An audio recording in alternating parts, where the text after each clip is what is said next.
ട്രംപിന് നിരന്തരം കോടതികളിൽ നിന്ന് തിരിച്ചടി കിട്ടുന്ന കാഴ്ചയാണ് നമുക്ക് കാണാനായി സാധിക്കുന്നത്. പക്ഷേ ഇപ്പോൾ ട്രംപിൻ്റെ ഒരു നിലപാടിന് കോടതി പച്ചക്കൊടി കൊടുത്തിരിക്കുകയാണ്. എന്താണത്? അതായത് ഡൊണാൾഡ് ട്രംപിൻ്റെ ഭരണകൂടത്തിന് US സുപ്രീം കോടതി വലിയ ആശ്വാസമാണ് ഇതിലൂടെ നൽകിയിരിക്കുന്നത്. പാസ്പോർട്ട് അപേക്ഷകളിൽ വ്യക്തികൾ അവരുടെ ലിംഗവ്യക്തിത്വം തിരഞ്ഞെടുക്കുന്നതിൽ നിന്ന് തടയുന്ന ട്രംപ് ഭരണകൂടത്തിൻ്റെ നയം കോടതി ശരിയാണെന്ന് പറഞ്ഞിരിക്കുകയാണ്.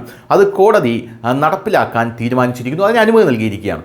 ഈ തീരുമാനം അർത്ഥമാക്കുന്നത് അപേക്ഷകർക്ക് ഇപ്പോൾ അവരുടെ പാസ്പോർട്ടിലെ ലിംഗഭേദമായി പുരുഷൻ അല്ലെങ്കിൽ സ്ത്രീ ഇങ്ങനെ ഏതെങ്കിലും ഒന്ന് മാത്രമേ വയ്ക്കാൻ കഴിയുകയുള്ളൂ എന്നുള്ളതാണ്. ഇത് തിരഞ്ഞെടുക്കുന്നതിന് ഓപ്ഷൻ മാത്രമേ ഉള്ളൂ. അതായത് അമേരിക്കയിൽ സ്ത്രീ അല്ലെങ്കിൽ പുരുഷൻ, ഈ രണ്ടിൽ ഏതെങ്കിലും ഒരു ലിംഗഭേദം മാത്രമേ അമേരിക്കയിലുള്ളൂ, അതിൽ കൂടുതൽ ഒന്നുമില്ല.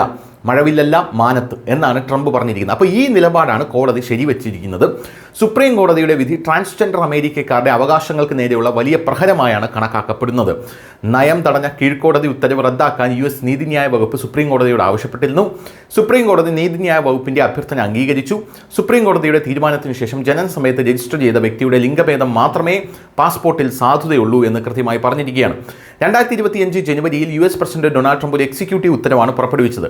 ജനന സർട്ടിഫിക്കറ്റുകളിൽ അമേരിക്ക 2 ലിംഗഭേദങ്ങൾ പുരുഷനും സ്ത്രീയും മാത്രമേ അംഗീകരിക്കുകയുള്ളൂ എന്ന് പ്രസ്താവിച്ചു. ഈ ഉത്തരവിനെ തുടർന്ന് സ്റ്റേറ്റ് ഡിപ്പാർട്ട്മെന്റ് അതിന്റെ പാസ്പോർട്ട് നിയമങ്ങൾ പരിഷ്കരിക്കുകയും ചെയ്തു. News desk news India Malayalam.